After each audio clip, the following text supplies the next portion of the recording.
Merhaba sevgili izleyenler. Kıbrıs'ın Sesi TV 2020 ekranlarında Gündem Özel programında Diyalog Medya Genel Yayın Yönetmenimiz Sayın Reşat Akar'la beraber sizlerin karşısındayız. Evet, hemen hızlıca bugün neler konuşacağız sizlere onu aktarayım. Gündemimiz oldukça yoğun, gündem yoğun. En sıcak gelişme Türkiye Cumhurbaşkanı Yardımcısı Fuat Oktay adaya geldi. Güvercinlik bölgesinde yapımına başlanması planlanan organize sanayi bölgesi 3. etap arazisinde incelemelerde bulunacak. Bir de TRT'de bu akşam ilk bölümü yayınlanacak olan Bir Zamanlar Kıbrıs dizisinin galasına katılacak. Detaylarını da konuşacağız. Evet, bugün Meclis Genel Kurulu toplandı. Güncel konuşmalar vardı. Bizim bugün ana konu başlığımız eğitim. Milli Eğitim Bakanı Olgun Amcaoğlu'nun önemli açıklamaları var. Muhalefetten de dikkat çeken sorular var. Yine bu konu üzerine güneye baktığımızda güneyde de hem turizm hem de eğitim konularında iki önemli haber paylaşıldı. Yarından itibaren güneyde ortaokullar açılıyor. Turizmle ilgili de aşılanan turistler hangi ülkeden geldiğine bakılmaksızın PCR ve karantinadan muaf tutularak ülkeye girişleri yapılabilecek. Evet, vaka sayıları ciddi rakamlar olsa dahi görüyoruz ki Güney tedbir ve önlemlerle, belirli kurallarla yapıyor tabii tüm bu açılımları. Detaylarını konuşacağız. Evet, maliyeden açıklama var. Hayat pahalılığı ile ilgili alınan karara tepkiler var. Ülke çapında genel grev planlanıyor. Yine bugün ele alacağımız konular arasında. Maliye Bakanlığı ayrıca Mart ayında yapılan ödemeleri de açıkladı. Ama açıklamaya baktığımızda görüyoruz ki çok da detay paylaşılmadı açıkçası. Son olarak bir duyuru var. Hemen sizlerle paylaşmak istiyorum onu. Belki duyanlarınız mutlaka vardır ama aynen de şu başlıkla aktarıldı. Bayındırlık ve Ulaştırma Bakanlığı'ndan şaka değil müjde, evden eve konuşmalar sınırsız ve ücretsiz denildi. Bugünden itibaren sabit hatlar arasındaki konuşmalar sınırsız ve ücretsiz olarak yapılabilecek diyorum ve hepsi ve daha fazlasıyla gündem özele başlıyoruz. Sayın Akar, merhabalar. Merhabalar Funda Hanım. Herkese hayırlı günler dileyelim ve başlayalım. Öncelikle bizi izleyen herkese bir soruyla başlamak istiyorum bugün. Tabii özel bir gün. Benim de doğduğum ay Nisan. Gününü söylemeyeceğim. 1 Nisan'dır bugün. 1 Nisan'ın en büyük özelliği nedir? Önemi nedir? Bilen izleyicilerimiz lütfen yazsın. Çünkü daha önce okullarda böyle basit bir öğrenciler arasında araştırma yaptırmıştık 1 Nisan günü. Nedir bugünün özelliği diye sorulduğu zaman öğrencilere verilmesi gereken cevabı büyük bir çoğunluğunda alamamıştık. Düşünün siz, eğitim ne düzeydedir? En önemli tarihi günlerden biridir 1 Nisan. Tabii bir de 1 Nisan şakaları var. O ayrı mesele. Ama 1 Nisan'ın en büyük özelliği bizim açımızdan, Kıbrıs açısından nedir? Bunu bilenler lütfen kısaca görüşlerini yazsınlar. Ve bu soruyu sorduktan sonra tabii 1 Nisan şakası yapmayacağız. Az önce Funda Hanım'la söyledi.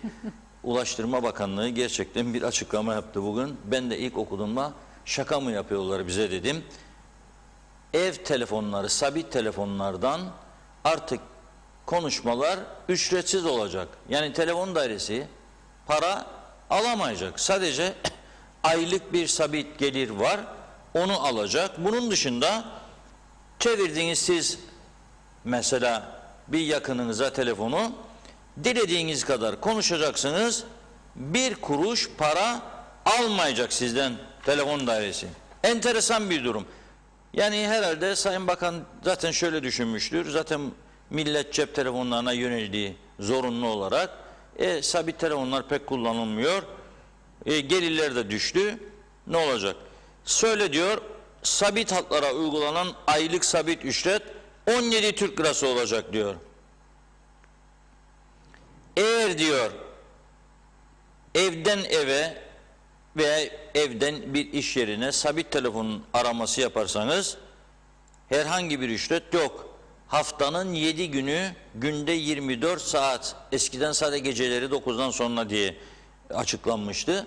Şimdi gündüz vakti de arayabileceksiniz ve konuşabileceksiniz. Eğer ki evdeki veya iş yerindeki sabit telefondan cep telefonunu çevirirseniz onun bir ücreti olacak diyor.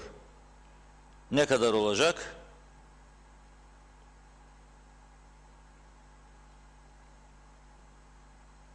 Mobil hatlar ve Türkiye'deki sabit veya mobil hatlara yapılacak aramaların dakikası 12 kuruş. Yani evdeki sabit telefonu çevirdiğiniz bir cep telefonu arıyorsunuz.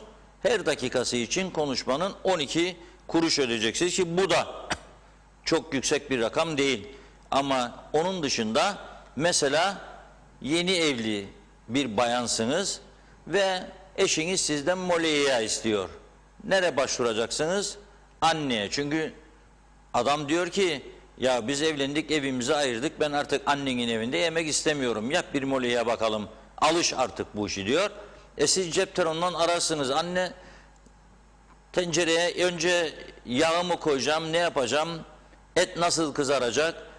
İçine ne koyacağım? Limon ne saat takviye edilecek? Sarımsak ne saat konacak? Bunları cep telefonunda konuşa konuşa paralar gidiyordu. Şimdi varsa annede sabit telefon, sizde de çevirin ve bedava konuşunuz. Şimdi gelelim bizim meclise. Meclis aslında saygın bir yerdir. Yani saygımızı asla kaldırmıyoruz ortadan. Sayıyoruz, seviyoruz. Ne mutlu Türk'üm diyene, yaşasın Kuzey Kıbrıs Türk Cumhuriyeti Meclisi. Bugün bu 1 Nisan'ın az önce sorduğum önemini, yanlışsam düzelsinler, sadece 2 konuşmacı ortaya koydu. Bir tanesi öyle biraz kısa geçti, bugün budur dedi. Ötekisi de şimdi biz yayına başladığımızda konuşuyordu. Bugünün anısına. Salon tabii her zamanki gibi fulldu. 50 milletvekili de salonda tümü can kulağıyla birbirini dinliyordu. Ne büyük saygınlık dedik. Hele hele eğitim konuşulunca bu ülkede hemen her evin derdi eğitimdir.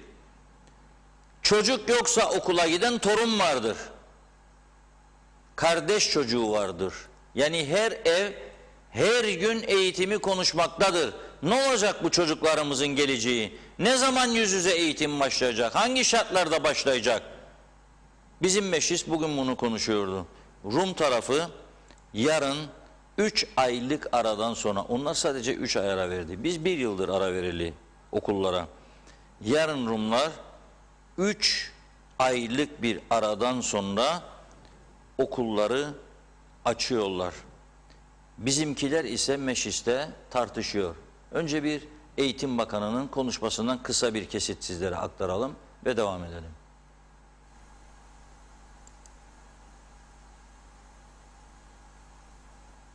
Bu ülkedeki ölümlü vakaların %90'ı 50 yaş ve üzerindeki vakalardan müteşekkilse ve bunun %80'i de 60 yaşındaki insanlarımızdan vakalardan ortaya çıktığı çok net şekilde sürveyans komiteleri tarafından da net bir şekilde ifade ediliyorsa ve kronik hastalıklarla birlikte aynen Sağlık Bakanlığımızın yetkililerinde ifade ettiği gibi yaş kriterlerine göre aşılamanın ülkemizde kaçınılmaz bir durum olduğu ifade ediliyorsa aynen biz de onların bu süreci yönettikleriyle bizlere bu konudaki yapmış oldukları planlamalara istinaden bizim de onlara katkılarımıza istinaden ortaya çıkan öncelikle kronik hastalıklar, devamında da yaş gruplarına göre aşılamanın yapılarak eğitimin aşama aşama, geçen hafta buradan ifade ettiğim gibi açılacağı net bir şekilde herkesle paylaşılmıştır.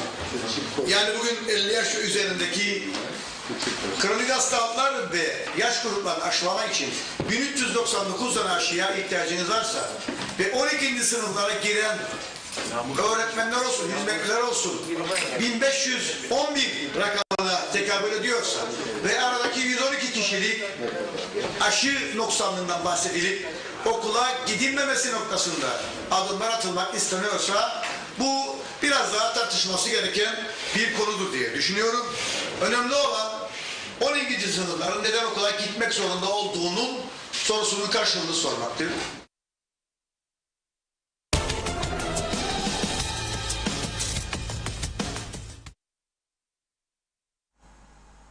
Evet, gördük değil mi?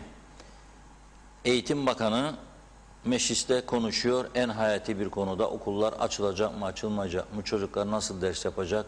Bu aradan geçen süredeki kayıpları nasıl telafi edeceğiz? Bu konularda Eğitim Bakanı'nın çok ciddi bir şekilde sorgulanması gereken bir günde. Ve orada konuşuyor. Salonda saysak 6 kişi, 7 kişi ya var ya yok. Bomboş salon. Bu da milletvekillerinin eğitime ve genelde ülke sorunlarına karşı duyarsızlığının ve ilgisizliğinin bir göstergesi olsa gerek. Bizler burada, sizler evde, iş yerinde, her yerde eleştiriyorsunuz, eleştiriyoruz. Doğru yolu bulmalarını istiyoruz, bekliyoruz ama bir türlü olmuyor. Olmuyor, olamıyor. Sonra baktık mecliste bugün Gülşah Hanım da çıktı eğitim konusunda bir şeyler söyledi ama şöyle diyor Eğitim Bakanı. Burasının altını çizdim, size okumak istiyorum. Aşılamadan söz ediyor, yani okulların açılabilmesi için diyor. Aşılama olması lazım diyor Milli Eğitim Bakanı. 271 tane okuldaki tüm öğrenci, öğretmen ve diğer personel diyor bakanlığımızın sorumluluğu altındadır. PCR ve antijen testler de yapılacak diyor. İyi bir planlama olması lazım diyor. Ne zaman? 13 ay geçti arkadaş. Neyin planlaması daha konuşuyoruz burada? Bak çağrı yaptım burada. Dün dedim ki sıcak günlerde, güneşli günlerde açın bahçeleri, başladın eğitimi. Hiç tıs yok. Planlama yapacakmışlar da. Yaparsınız tabii. Hiç acelemiz yok. Ve diyor ki işte aşılama bu çerçevede diyor 2198 kişinin aşılanması lazım diyor. Tekrar ediyorum 2198 kişiyi aşılayacakmış da ondan sonra okulların açılması, bir taraftan da PCR testleri yapılacakmış öğrencilere, okul çalışanlara, öğretmenlere. Ama az önce ben okudum size. Rum tarafında vaka sayısı bizim 100 kat üzerimizde, fakat açıyorlar yarın okullarını 3 aylık aradan sonra. Onların arası bizim kadar uzun olmadı. 1 yıl olmadı okulları tatil etmek. Çünkü eğitim çok önemli. Eğitim olmazsa hiçbir şey olmaz. Bunu biliyor adamlar ve ona göre hareket ediyorlar. Onlar ne yapacakmış?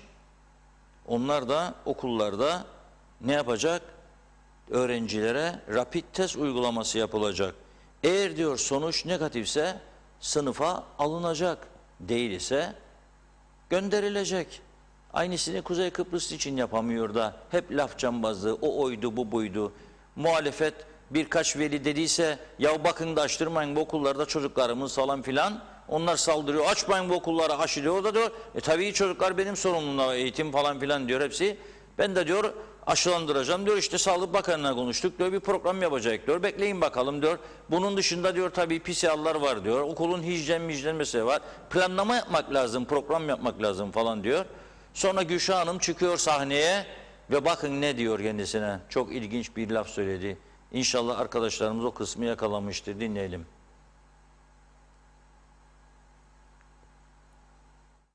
Yani amcaoğluna ben buradan eğitim konusunda bir şey söylemeden edemeyeceğim. Bugün yapılan bu konuşmadan şu anlaşıldı. Ya Sayın Bakan, çık ve söyle 26 Şubat'ta ben dediğimde aşılanma olmadan eğitim açılmayacak. Hata yaptım de o da bitsin bu iş. Aynen ya. Hata yaptım deme bitsin bu iş. Belki ona göre gerekli şeyler görücüler. Çünkü en başta yapılması gerekeni Sayın Amcaoğlu.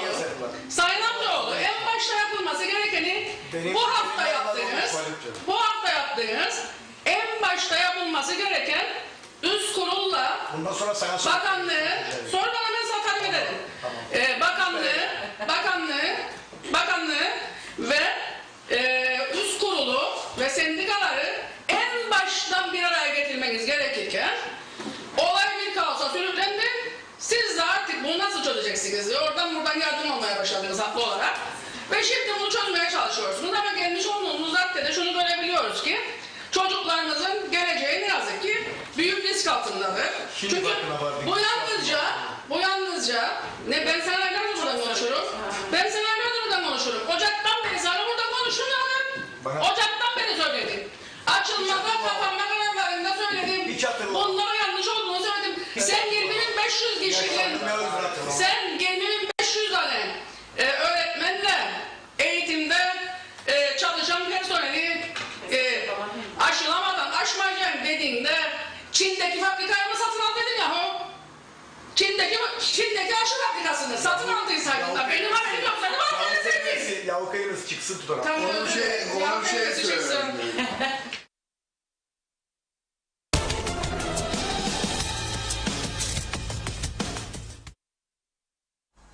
Evet.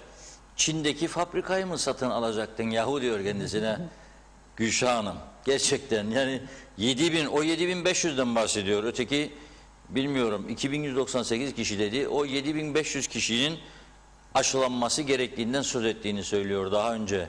Eğitimciler, öğretmenler, çalışanlar, öğrenciler ve soruyor. Tabii öğrenci sayısı çok daha fazla da bu 7500'ü nereden buldular bilmiyorum. Sen diyor kendisine Çin'deki fabrikayı mı satın alacaktın yahu diyor. Tabii salon gene bomboş gördüğünüz gibi. İlgi sıfır. Toplumun en önemli sorununa ilgi sıfır. Çünkü ne diyoruz biliyor musunuz? Yani bu Kıbrıs meselesi de 45 yıldır böyle geldiği, böyle gidecek diye düşünüyoruz. Yani Avrupa'da bize diyecek ki ya rahat rahat Rumların evler, dükkanlar, mallar kullanmaya devam edin. Hiç ben size bir şey yapmayacağım, ses çıkarmayacağım. Türkiye'de bize diyecek ki ya siz devam edin böyle birbirinize mecliste bir oyuncuk oynayın, siyaset oyuncu, kendi kendinize hükümetçilik, milletvekilliği, meclisçilik oyuncukları falan. İstediğinizi alın, müdür yapın, müsteşar yapın. Ondan sonra müşavir yapın, atın 45 yaşındaki adam gitsin evinde 10 sene beklesin, 10 sene sonra en üst düzeyden emekli çıksın. Çıkarken 1-1,5 milyar ikramiye. Ben size bunlara vereceğim merak etme. Yolun çöktüyse bir telefon aç, göndereyim gelsin bir firma Ankara'dan, yapsın yolunu gitsin. Suyu eksildi mi Anamur'dan gönderirmiş merak etme. Yani böyle gidecek diye düşünüyoruz. Biz onun için çocuklar okusa da olur, okumasa da olur. Ne olacak ya? Okusa ne olacak, okumasa ne olacak? Yani okutacağım da alim mi olacak? Ne olacak? Atom profesörü mü olacak? Olmaz, gerek yok. Burada nasıl olsa biz de devam ettiğimiz sürece siyasete ablamın çocuğu da koyacak bir işe. Teyze torunu falan filan bir şeyler olacak. İdare edecek vaziyeti. Onun için gitse de olur, gitmese de olur. Otursun çocuk evde. Olacak şey mi? Herkesin psikolojisi darmadağın. Ve Kıbrıs Türk halkının en büyük özelliği, hepimiz biliyoruz bunu, çocukların geleceğidir. Ezici bir çoğunluk eskiden böyle düşünüyordu. Şimdi biraz düşüş olduğunu görüyorum. Çok değil gene de. Sevindirici taraf, gene büyük bir çoğunluk ailelerde evini satar, arabasını satar veya altınlarını bozdurur ama çocuğun eğitimini en iyi şekilde yaptırır Kıbrıs Türk aileleri, halkı. Eskiden çok büyük bir kısmı, ezici bir çoğunluğu böyleydi. Şimdi gittikçe aşağılara geliyor bu da. En büyük tehlike de budur. Birkaç sene sonra daha da aşağılara gelirse, herkes başlarsa desin, ne yapayım, profesör mü olacak desin. Tabii profesör gene olabilir. Bizim üniversitelerden müthiş profesörler var. Ben zannederim nüfusa göre dünyada en fazla profesörün olduğu ülke Kuzey Kıbrıs'tır. Nüfusa göre en fazla profesörün olduğu ülke, doçentin, yardımcı doçentin olduğu ülke Kuzey Kıbrıs'tır. Nasıl olunduğunu da hepimiz biliyoruz. Alın teriyle çalışarak, hak ederek profesör olanlara saygım sonsuz, ceketimi iliklerim. Ama nasıl hızlı bir şekilde verildiğinde hepimiz bilirik. Parmakların arkasına da saklanmaya gerek yoktur. Dünyada numara 1 Kuzey Kıbrıs Türk Cumhuriyeti. Profesör cenneti. Profesör cenneti. O açıdan insanlar eğitime ne fazla önem vermesine gerek yok değil mi? Yani illa zorla çalışacak. Pratiğini yapacak da bir yerlere gelecek yoktur. Yani İngiltere'de çocuğunu okudan adam orta birde okul kendisine ekip halinde 3 kişi 4 kişi 12 yaşında çocuklara görev veriyor. Gidin diyor bölgenizde mesela eğlence merkezini inceleyin diyor ve bana rapor hazırlayın diyor, yazı hazırlayın. Ne gördünüz, ne ettiniz? Fotoğraf makinesi de bulun, götürün, çekin veya cep telefonuyla getirin, yazın güzel bir yazı hazırlayın, fotoğrafı getirin diye görev veriyor. Biz okul bitene kadar yaptırmıyoruz bu ilk çapta bunu. Yapmayın da bitirince okulu Geliyor iş istemeye. Hadi bakalım diyorsun. Niye? Ne yapayım diyor. O sana bakar, sen ona bakarsın. Kamuya girdiğinde zaten bakan olmaz. Bir köşede oturması da yeterli. Ama özele girince öyle değil. Sonra yok çocuk özel sektörde çalışamaz. Patron kötü, usta kötü, iyi davranmıyor. Maaş az, yetersiz, tatiller yetersiz. Bu şekilde gitmeyeceğini kabul ettiğimiz gün düzelecek bu iş. Ama ben meclise bakıyorum. Bu halde mi olacaktı bu meclis? Esas bu. Üzüm üzümü görerek kararır diye bir söz var. Ben bu parlamentoya bakınca toplumun bir ferdi olarak nasıl daha iyisini yapmaya istekli olacağım? Olmaz, çünkü en önemli merci makam orada. Meclistir ya, o meclis. Cumhuriyet Meclisi diyor. 50 tane milletvekili var. Bu insanları biz bunun için göndermiyoruz oraya herhalde. Boş salonları da konuşma yapmaları ve en önemli sorunu böyle mi tartışacaklardı? Gerçekten üzücü bir durum. Bilmem siz ne düşünüyorsunuz? Buyurun Funda Hanım. Evet, mesajlara başlayalım o zaman. Tabii ilk olarak 1 Nisan'la ilgili mesajlar var. Hemen sizlere aktarayım. Mehmet Özcafer hayırlı programlar dilemiş Hürrem Dede'de. İsmet Ezel seçim paraları ne zaman ödenecek? 6 ay oldu diyor. Mehmet Akın şaka şaka yazmış. Ayla Eylül Okutan hayırlı yayınlar diliyor. Erol Canseç Enosis'in ilan edildiği gün demiş. Mahmut Palalı da iyi yayınlar. Vuslat Donangil 1 Nisan 1955 EOKA'nın kuruluş yıl dönümüdür demiş. Evet, Hıdır Keklik şaka galiba. Mehmet Yorgancı 1 Nisan 1955 Kanlı EOKA kuruluşu Reşat Bey. Mehmet Uluçaylı iyi akşamlar, hayırlı yayınlar diliyor. Teşekkür ediyoruz. İbrahim Güney de kolay gelsin demiş. 1 Nisan 1955, o da tam tarihi belirtiyor. Caner Şefik iyi yayınlar. 5 sene oldu. Belepayis'ten Ozanköy'e telefonumun naklini bekliyorum. Reşat Polat, güneyde vakaların artışına rağmen açılıma giderler. Bizde 20-30 vakayla kapalı turizmden bahsederler. 2,5 aydan beri turizm çalışanlarına sadece 1500 lira verildi. Geçinebilirsen diyor. Tijen Soyluer iyi yayınlar dilerim. Bugünün anlamı yani 1 Nisan turizmin açılış tarihidir ve EOKA'nın kuruluş tarihidir. Nilgün Şah iyi yayınlar dilemiş. Kamil Özalay iyi yayınlar. Funda Hanım, Reşat Bey Almanya'dan selamlar. Ben 35 senedir buradayım. Çok Alman arkadaşım var. Tecrübem, Almanlar Kuzey Kıbrıs'a gelmezler. Sebebi ulaşım ve evlerini satıp kaçıyorlar son olaylardan dolayı. Osman Ulubatlı, rahmetlik Ali dayı olsaydı fasulyenin yahnisi gider gelir aynısı derdi. Bunların işi demiş. Hayırlı yayınlar. İkiniz de seviliyorsunuz. Mes Ziya, erkekler de canı isterse molehiye yapabilir veya demiş. Vallahi yaparsa biz de çağırsın, bir gün yiyelim, çok güzel olur. Beceriyorsa yapsın, yiyelim ya da bir tencere buraya da yollar. Evet. Yusuf Umut Yetermiroğlu, Bilim Kurulu uzun araştırmalar sonucu raporunu hazırladığı ve dün gece Bakanlar Kurulu'na ulaştırıldığı rapora göre Covid-19 vakalarının %85'inin grip, zatüre ve diğer enfeksiyon hatalarıyla PCR hatası olduğu sonucuna varıldığı ve Bakanlar Kurulu'na pandemiyi sonlandırılması tavsiye ettiğiyle ilgili bilginiz nedir diye sormuş. Kıbrıs Türk Atatürkçü Gençlik Hareketi Genel Sekreteri Arın Taşarkan uzunca bir mesaj yazmış. Bugün 1 Nisan faşist EOKA Kıbrıslı Rumların terör örgütü kuruluşu. 1 Nisan 1955 yılında kurulan EOKA terör örgütü önce İngilizlere karşı sonra Kıbrıs Türk toplumuna karşı kurulan terör örgütüdür. EOKA'nın amacı Enosis yapmaktı. 1963 ve 74 yılında halkımıza yapılan katliamları unutmadık, unutmayacağız. Aziz şehitlerimize saygı ve özlemle anıyoruz. Adada barış vardır. Garantörlük hakkını kullanarak Türkiye dönemi Başbakanı Bülent Ecevit hem Türklere hem de Rumlara karşı barışı getirmiştir. Çözümsüzlüğün sorumlusu Kuzey Kıbrıs Türk Cumhuriyeti değildir. Çözümsüzlüğün sorumlusu sözde Kıbrıs Cumhuriyeti tek taraflı devlet adı altında Rum kesimidir. Bizler sivil toplum örgütü Kıbrıs Türk Atatürkçü Gençlik Hareketi olarak EOKA terör örgütü bir kez daha kınıyoruz. Olabilecek çözümde garantörlük olmak şartıyla iki devletli çözüme destek verdiğimizi söylemekteyiz demiş. Bertan Erbekir de tarihi paylaştı. EOKA 1 Nisan 1955'te faaliyetlerine başladı. Hıdır Keklik, Reşat Bey almayacaklarsa su ve elektrik sayaçların vergisi kaldırılsın diyor. Aydın Özaydınlık, hiç de güzel bir şey yaptıklarını zannetmesinler. Zaten ev telefonları hiç çalışmıyor. Yağmur yağar, hatlar ıslanır, nemlenir, rüzgar olur, hatlar kopar. İnternet hatları, çocukları otururuz masaya ders yapsınlar. İnternet bir gider bir gelir.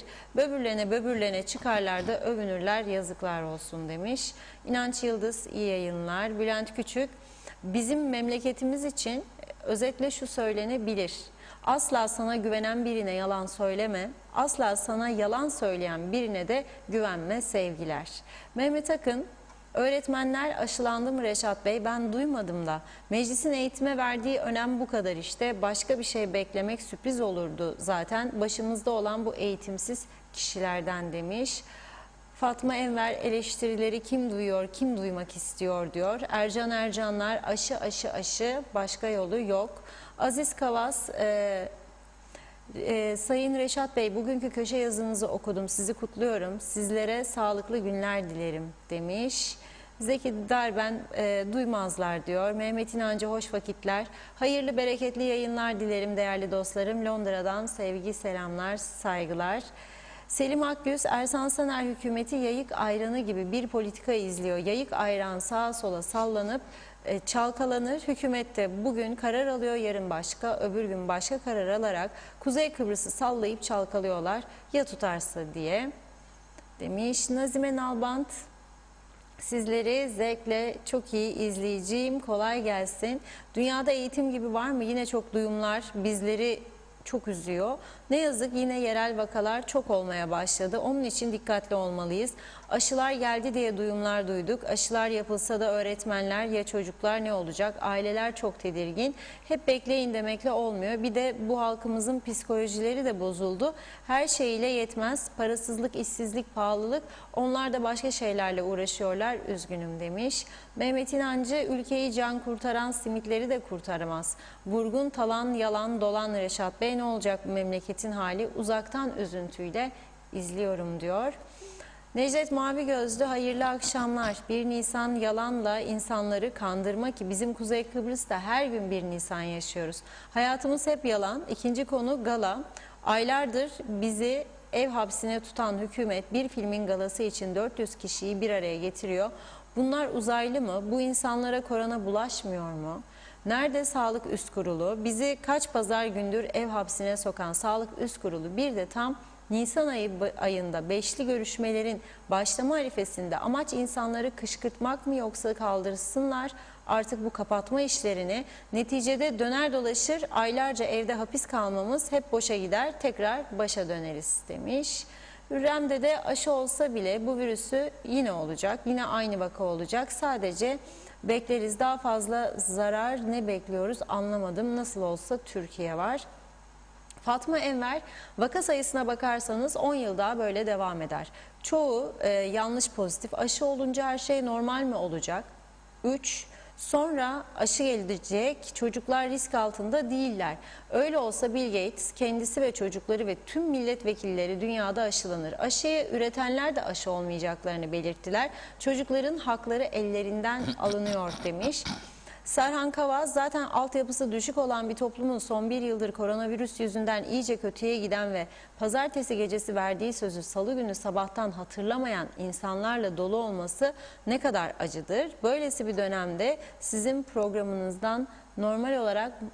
programınızdan moral olarak hayatımıza devam ediyoruz.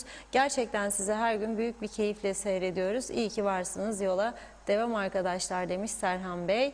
Teşekkür ediyoruz. Nilüfer Canova, dünyada ne olup bittiği kimsenin umurunda değil. Ne de olsa Kuzey Kıbrıs dünyanın merkezi. Mehmet İnancı, bizim ada rekorlar adasıdır Sayın Reşat Akar. Çünkü birçoğunun IQ'ları tavan yapmış.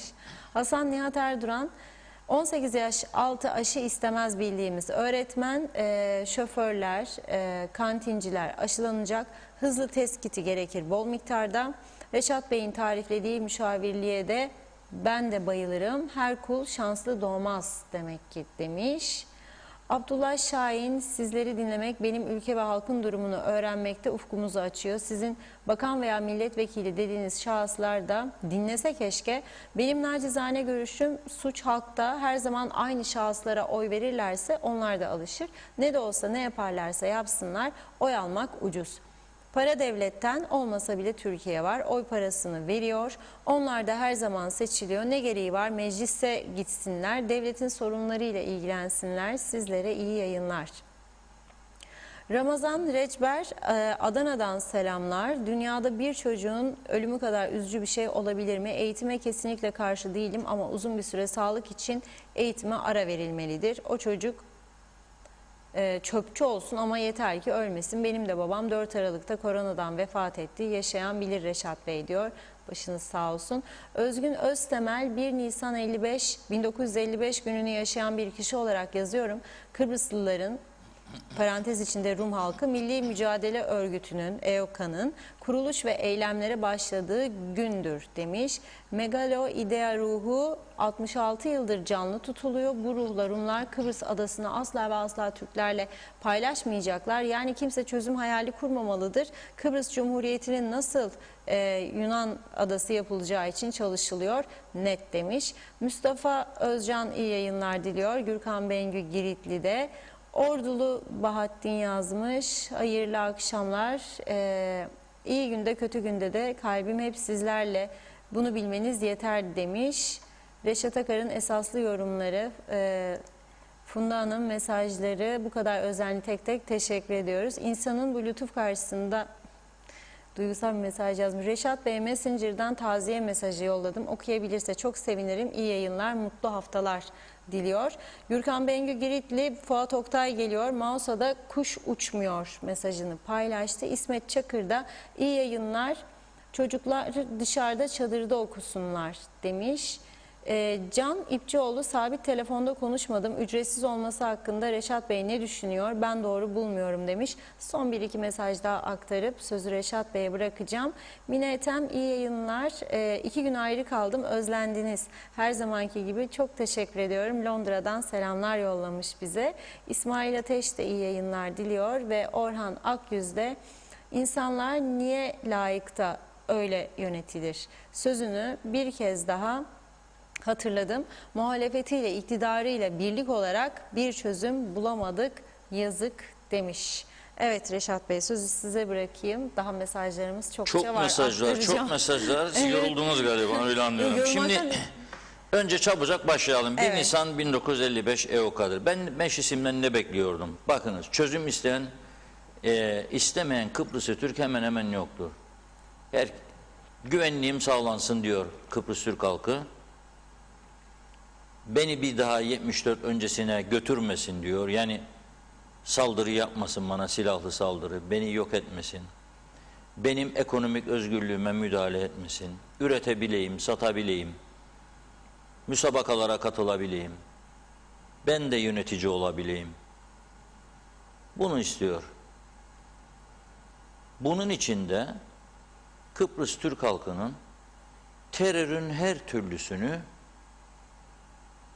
eleştirmesi, protesto etmesi ve tepki koyması en doğal haktır.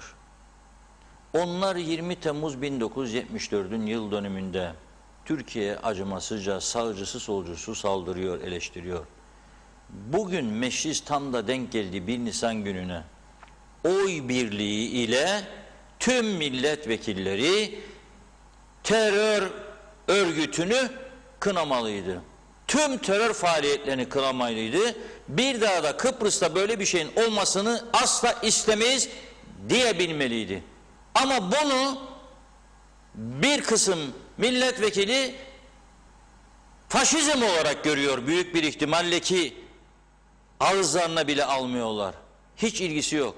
Faşizm tam tersi, her türlü tehlike karşısında sessiz kalıp insanının geleceğini tehlikeye atmaktır faşizm. Ne o toplumun haklarına tecavüz edelim, ne o toplumu yok edelim demiyor sana kimse. O seni yok etmek için kurulmuş olan örgütü kınamak senin asli görevindir.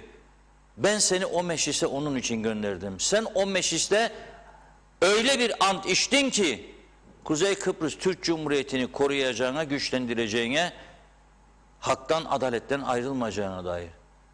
Yapmadı bunu meclis bugün. Büyük bir üzüntü içerisindeyim. Ve bu meclisin Kıbrıs Türk halkını en iyi şekilde temsil ettiği gibi bir iddiayı asla kabul etmiyorum. Tam tersi. Kıbrıs Türk halkının haklarını yeterince temsil etmediği kanaatindeyim. Görünen köy kılavuz istemez, oradadır işte hepsi. 1 Nisan 1955'te EOKA İngiliz sömürge idaresine karşı kuruldu. Evet. Silahlı çatışmalarla çok sayıda İngiliz askeri öldürdüler. 1960'ta da iki topluma dayalı Kıbrıs Cumhuriyeti kuruldu. Merhum Fatih Rüştü Zorlu, Türkiye'nin o dönemki Dışişleri Bakanı ve Adnan Menderes Başbakanı mimarıydı bunun. Onların çok iyi hazırlık yapmaları, çalışmaları ve başarmaları sonucunda garantörlükler girdi ve Türkiye garantör oldu ve 1974'te müdahale edebildi adaya. Onları rahmetle anıyorum. 60 yılında kitaplara geçmiş bir konudur.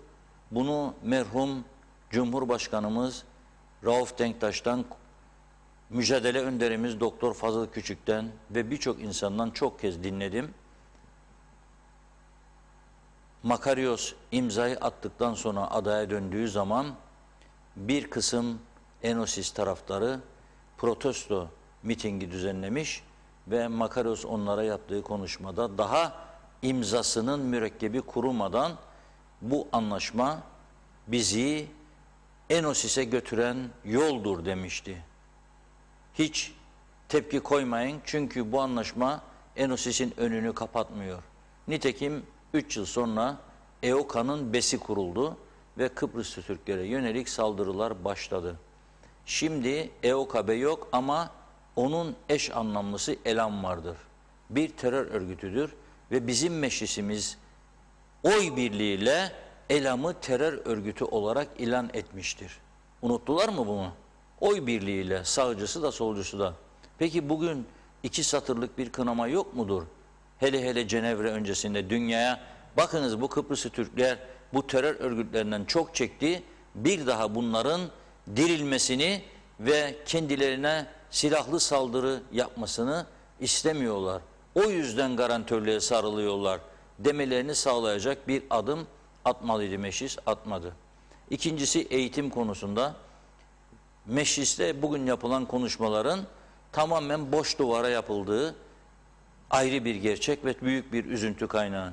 Orada en önemli konu konuşuluyor ve siz salonu terk ediyorsunuz.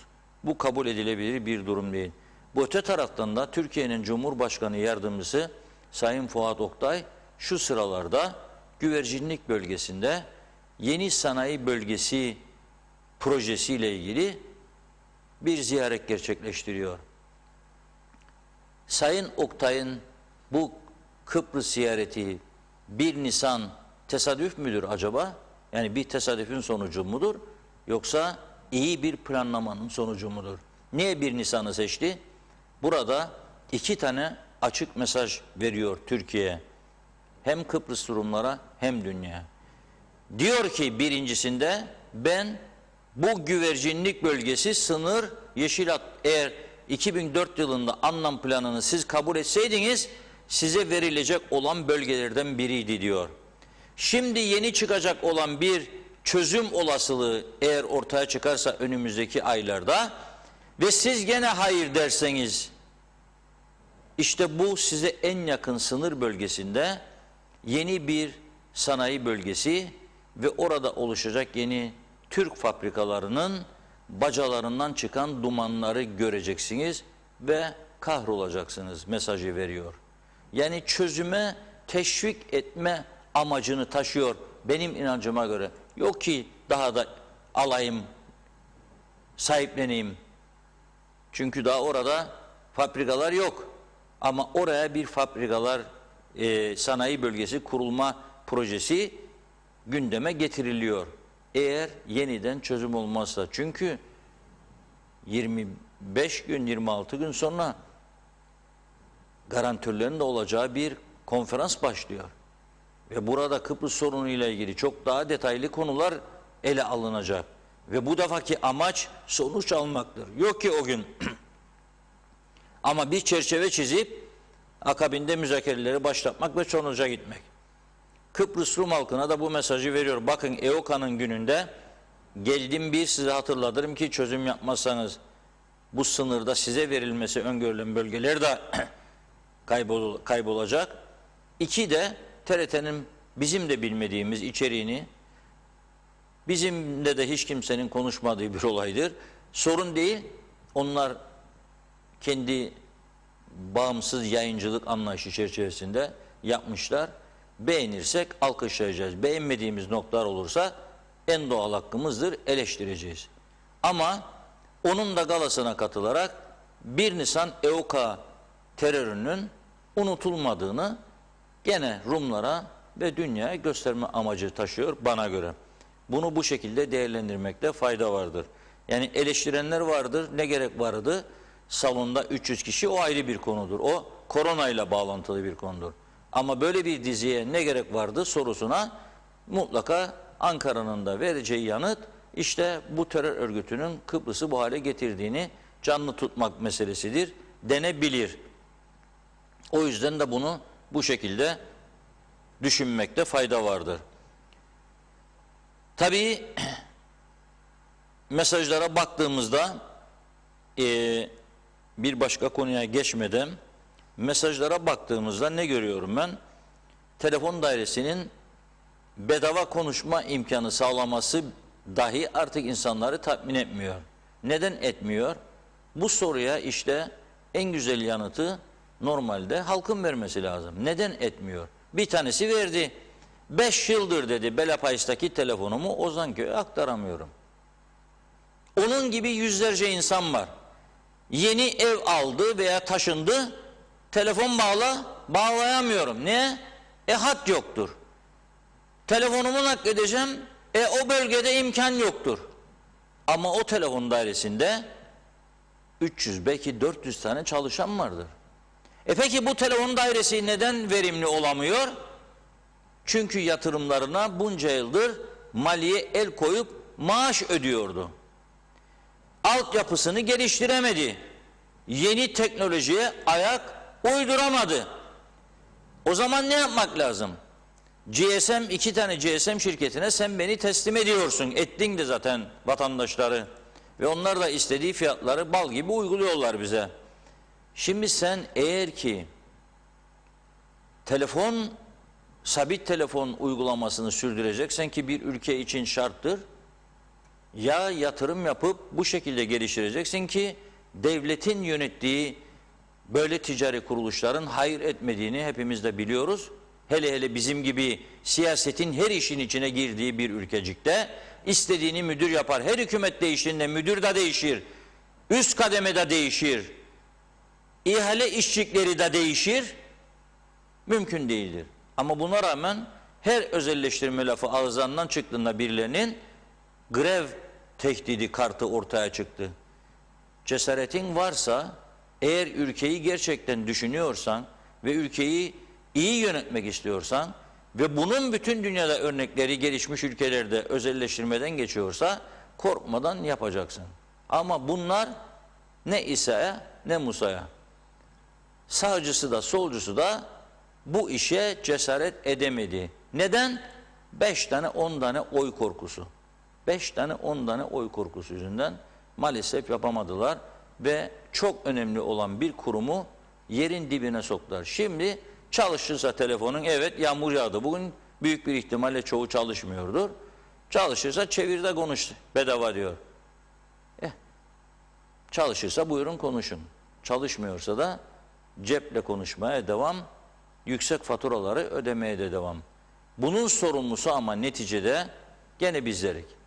Seçtiğimiz adamlara hiçbir zaman hesap sormadık. Yakınlarımız da varsa bu kurumlarda çalışan, yok kardeşim ne ama bunu da satacaksınız, yağmalayacaksınız, bilmem ne yapacaksınız. Öyle tepki koyuyoruz ortaya. O zaman buyurun, sonuçlar ortada. Memnunsanız devam edin. Ha, çözüm diyenler de buyursun devam etsin. Yani bunun başka türlü bir izahatı yoktur. Evet Hunna Hanım, çok biriktiğini Evet, görüyorum. devam Şeyler ediyorum. gücendirmeyelim yani Aynen. mesaj yazanları da. Aynen dediğiniz gibi hızlıca aktarayım. Mehmet Akın, Kuzey Kıbrıs halkının en büyük özelliği nedir Reşat Bey biliyor musunuz demiş. Sorunları sondan başa doğru çözmeye. Düz yazıyı soldan sağa okumaya çalışırlar, geri geri taşıtlar gider ama insanlarımız da öne doğru yürüyeceğine geri geri gider. Geçmişe ilk giden halk Kuzey Kıbrıs, dünyada da bir ilk. İyi yayınlar diliyorum. Gürkan Bengü Giritli, vergi sistemi değişmeli diyor. Evet, Hürrem Dede de molehiye yapıyormuş, hem de tarhana yapmış. Mutlu Demirdelen, Reşat Bey, azınlık hükümeti apar topar güvercinlikte dev sanayi bölgesi yapıyor ve Fuat Oktay bugün orada. Bunu siz nasıl okuyorsunuz? Nedir bu acele diye sormuş. TC Mirzali, iyi yayınlar dilerim. Kalbimiz harici her organın kanseri vardır. Erken teşhis hayat kurtarır. 17 Nisan kanser haftası, sevgi Evet, ve saygılarımla diyor. Hasan Çevik de iyi yayınlar, sarayın yapılması planlanan bölge çam ve selvi ağaçlarıyla dolu. Nasıl yok edecekler merak ederim, sinir olmamak mümkün değil yazmış. Zehra Sencer hayırlı yayınlar diliyor.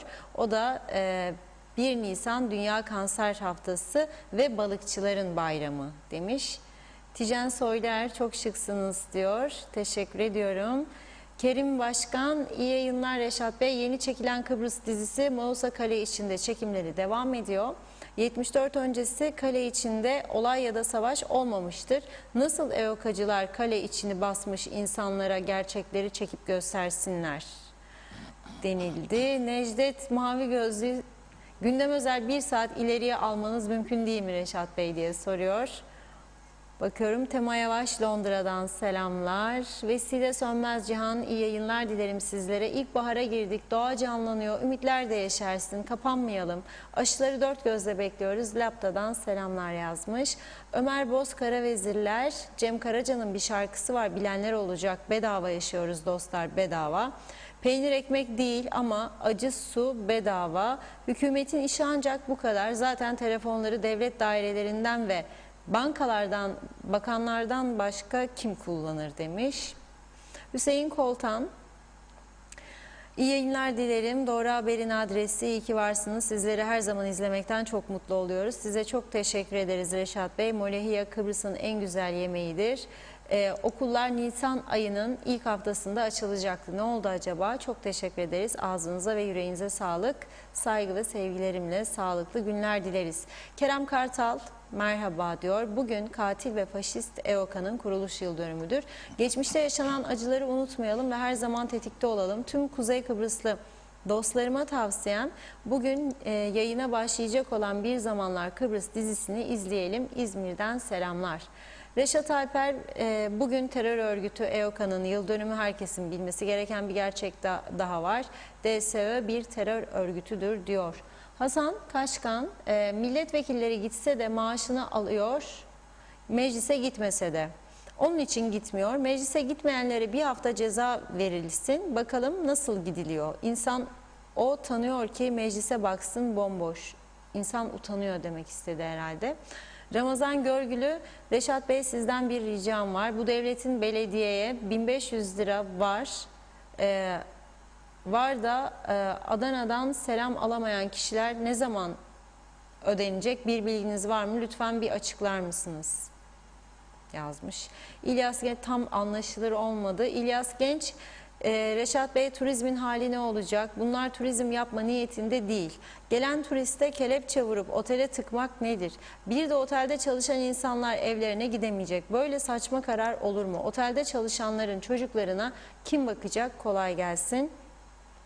Cihan Köroğlu, lütfen buradan duyurun Reşat Bey. Cumartesi akşama kadar millet misafirlik yapar. Bir pazar günü bile bizi kapatırlar. Bıraksınlar, pazar olsun, bir dağ, ovaya olsun, gidelim. Değil mi? Mehmet İnancı, çifte aşıyla kapılarını Güney Kıbrıs açıkladı sanırım. Bizimkilerin durumu nedir Reşat Bey? Bizler gelirsek aşı kartıyla giriş yapacak mıyız? Londralı birçok insan merak ediyor diyor. Fitnet Salih, bence sağlık kurulu diye bir şey yoktur. Başbakan karar veriyor. Kimler var açıklasın. Bu gidişle, bu kararlarla, bunlarla bizi yok etmeye çalışıyorlar.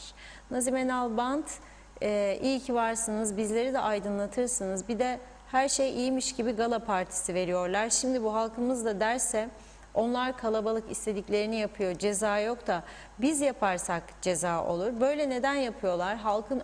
Halkını önce düşünecekler. Bu virüs yayılırsa bu halkımız boşuna mı evlerinde kaldı? Yazık demiş. Evet, bakıyorum. Yılcan Hacı Emin iyi yayınlar diliyor. Kolay gelsin. Caner Bayhan, selam Reşat Bey. Altyapısı çökmüş telefon dairesinin 1 Nisan şakası olmalı. Karaoğlanoğlu S bölgesinde telefonların %85'i çalışmıyor. Tamir eden de yok. Necdet Mavi Gözlü, meclis ne zaman Kıbrıs Türk'ünün hakkını dünyada savundu acaba da 1 Nisan EOKA'nın kuruluş yıl dönümünü kınayacaktı.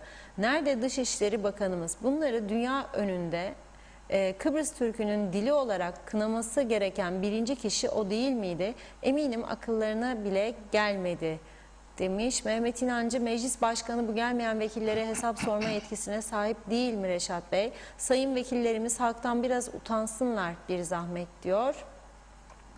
Evet, Yusuf Umut Yetermiroğlu da Bakanlar Kurulu'na pandeminin bitirmesiyle ilgili kararın doğruluğu nedir diye tekrar yazmış. Yorumlar mısınız Reşat Bey? Devam ediyorum. Kerem Kartal, Türkiye Cumhurbaşkanı Yardımcısı Fuat Oktay'ın bugün Kuzey Kıbrıs'ı ziyaret etmesi ve temaslarda bulunması son derece olumludur. Dost ve dost olmayanlar görsün ki anavatan her zaman Kuzey Kıbrıs'ın yanındadır. Tüm dostlara İzmir'den selamlar. Ali Dayı da iyi yayınlar dilemiş. Zeka Üçer, hoş vakitler, kolay gelsin diyor. Ali Ağar, ben turizm çalışanıyım. Evde oturuyoruz biliyorsunuz. TV izlerken ne gördüm? Görmez olaydım. Meclis görüşmeleri vardı. Aklıma ilkokul günlerim geldi. Öğretmen olmadığında ki sınıf gibiydi. Yazık bu meclise diyor. Sayar Eker, selamlar. Kuzey Kıbrıs'ta yüksek moralli bir siyaset okulu kurulmalı. Yalan dolanla siyaset olmaz yazmış. Kadir Karafil hayırlı yayınlar diliyor. Kaptan Erbay da kolay gelsin. Hasan Kaşkan, Funda Hanım, bizim ailede 4 telefon vardı. İnternete bağlıydı. 3 ay boyunca telefon arızalı. O sandık şikayet etmekten en son telefonu iptal ettik. Hizmet yok. İyi akşamlar dilerim. Meryem Çiftçi de iyi yayınlar dilemiş. Yusuf Umut Yetermiroğlu, aldığım bilgilere göre Kıbrıs sorunuyla ilgili garantör 3 ülke Türkiye, İngiltere ve Yunanistan federasyon kurulması için anlaşmaya varıldığına dair duyumlar var. Mehmet İnancı, tek kanser olmayan organımız kalbimizdir. İnanç Erdoğdu, ayaklar baş, başlar ayak oldu. Yalakalık bitmezse düzelmez hiçbir şey Reşat abi. Sayar Eker, saray yerine portatif kulübe yeter Boğa'da siyasetçilerine. Evet, Hürrem Dede, Reşat abicim, Funda ablacığım, sizden bir şarkı isteyeceğim. Çok teşekkür ederim. TV 2020 bizim evimiz, iyi ki varsınız diyor. Ne şarkısıymış? İşte şarkının adını yazmamış. Yazdı mı? Hayır, şarkının adı yok. Bir şarkı Şarkının adını belki yazdı. alt mesajlarda vardır. Ben bir tane aktarırım. seçeceğim şimdi, kafama esen bir şey. Farklı bir yabancı şarkı olsun Tamam. bugün. Öyle Tamam. yapacağım. Bir yabancı şarkı seçeceğim şimdi.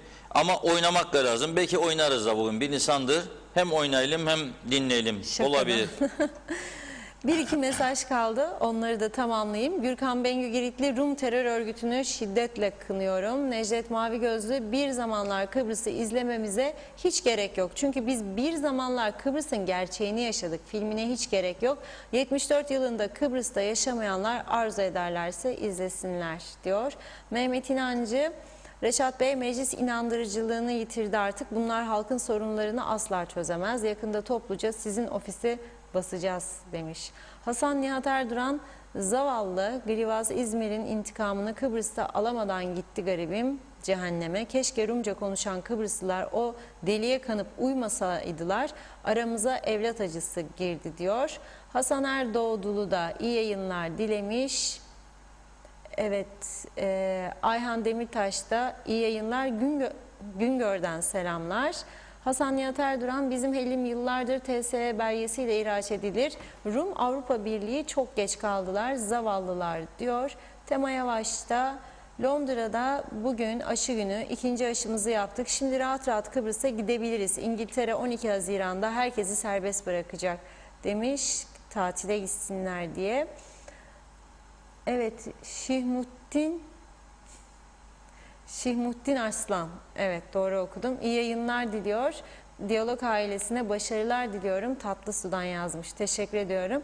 Evet, Hürrem de burada belirtti. Göbek atalım. Yeter artık stres yazmış. Mesut Kazık'ta iyi yayınlar. Lefkoşa Surlar Haydarpaşa Mahallesi muhtarı. Nazime Nalbant, Funda Hanım, Reşat Bey, sizleri mesajlarımızla yoruyoruz. Kusura bakmayın. Olur mu öyle şey? Aşk olsun. Biz de sizleri çok seviyoruz. Evet, burada noktalıyorum. Buyurun Reşat Bey. Evet, şöyle yapalım. Vakit daha ilerledi. Bir şarkı şimdi dinleyelim tam olarak. Bir de kısacık bir şarkının kısacık bir bölümünü biraz sonra konusuyla birlikte yayınlayacağım. Ama şimdi biraz moral için bir şarkı yayınlıyorum. Onu izleyelim birlikte. Ve bir de ipucu vereceğim şarkının adıyla ilgili. Sadece 3 harfi tamamlanacak isteyen izleyicilerimiz. Ama şarkıyı önce dinleyelim.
Evet, yine havamız değişti. Evet, Güzel hava oldu. değişti biraz. Kübalılar sadece proda ünlü değil, müzikte de çok ünlüdürler. Bir de son yıllarda sağlıkta çok ünlüdürler. Bu kanser haftasında niye koydum bu şarkıyı? Kanser haftası geliyor. Bugün birkaç örgütten de bana mesajlar geldi. Bu kanser haftası farkındalık yaratmak için vatandaşlarımızı da uyarma görevi rica edildi. Bunu da yerine getirmeye çalışalım. Evet, kansere karşı herkesin korunması lazım.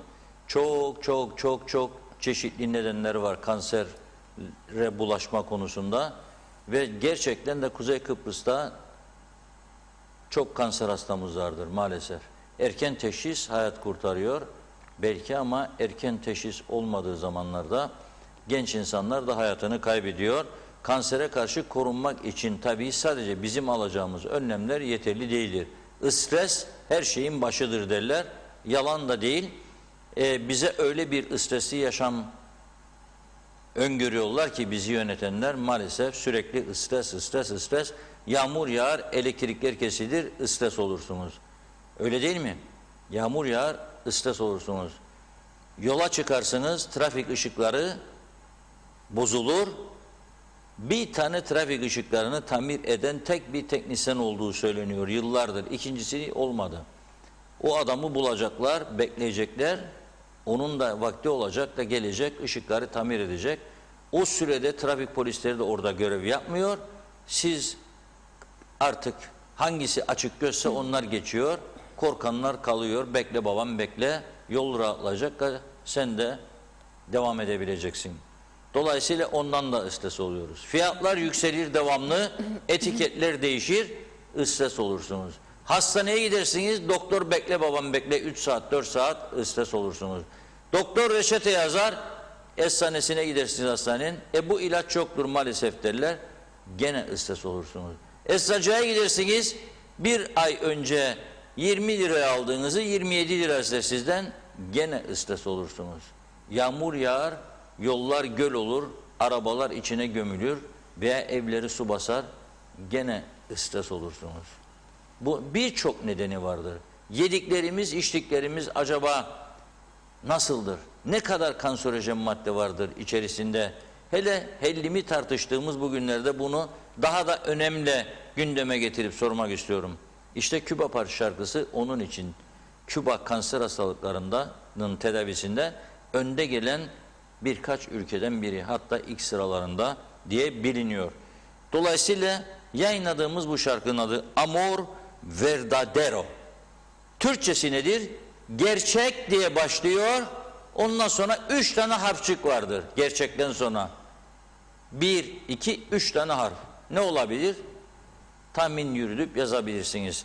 Ama yabancı adı Amor Verdadero. Bir ipucu daha vermiş oldum. Siz bunu düşünürken biz ne yapalım? Geçelim bir başka konuya. Rum yönetimi bugünden itibaren o turizm sektöründe çalışanlar soruyor ya, 1500 lira alamadık, turizm ne zaman açılacak, halimiz ne olacak? Ben bizim tarafta turizm ne zaman açılacak, halimiz ne olacak sorusuna maalesef yanıt veremiyorum. Her gün değişiyor. Her gün değişiyor. Bir şeyler de dönüyor yani aslında. Birileri bir taraftan bastırıyor mu, ne yapıyor? Öcü korkusu veriyor. Yani bu tarafın daha da çökmesini arzulayanlar mı var acaba içimizde diye kuşkulanmıyorum dersem yalan olur. Çünkü bir insan, bir toplum, bir devlet kendi kendinin ayağına bu kadar çok kurşun sıkamaz. Kendi kendini bu kadar zincirlere bağlayamaz. Bağladık biz. Bugünden itibaren Güney Kıbrıs'ta sadece aşı kartıyla turizm başlıyor. Ne PCR ne karantina. Öyle bir şey yok. Aşı kartınız varsa hoş geldiniz derler size. Tatilinize başlarsınız.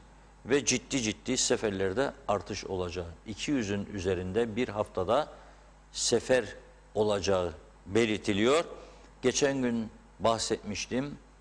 Ünlü havayolu şirketi, ucuz uçuş yapan Ryanair, Avrupa'da çok ünlü, İrlanda merkezli, merkez olarak uçaklarının konuşlanacağı yer olarak Larnaka'yı seçmiş. Çünkü Rum yönetimi, Rumlar gerçekten ticareti çok iyi biliyor, akıllı insanlar. Havalimanı ücretlerini minimum düzeye çekmişler. Sırf başka ülkelerde konaklayacağına uçaklar gelip burada konaklasın. Ne avantaj getirecek? Sadece Larnaka Londra arasında değil, başka ülkelere de uçacak bu uçaklar. Nitekim 5-6 ülkeye çok düşük fiyatla uçuş yapacağını açıkladı Ryanair. Bizim ise şu an itibariyle turizm faaliyetlerimiz yok. Ve bugün Diyalog Gazetesi'nin manşetine bakarsak bu turizm nerelere kadar etki yapmış bir görelim. Ne diyor birinci sayfamızda bugünkü haber? Kontrollü bir şekilde çalışmaya başlayan lokantacılar gidişattan hiç de memnun değil. Çok zordayız diyorlar. Tarihi Lefkoşa bölgesinde surlar içini görüyoruz. Girnay Caddesi, lokantalar, masalarda 2 kişi, 3 kişi o kadar.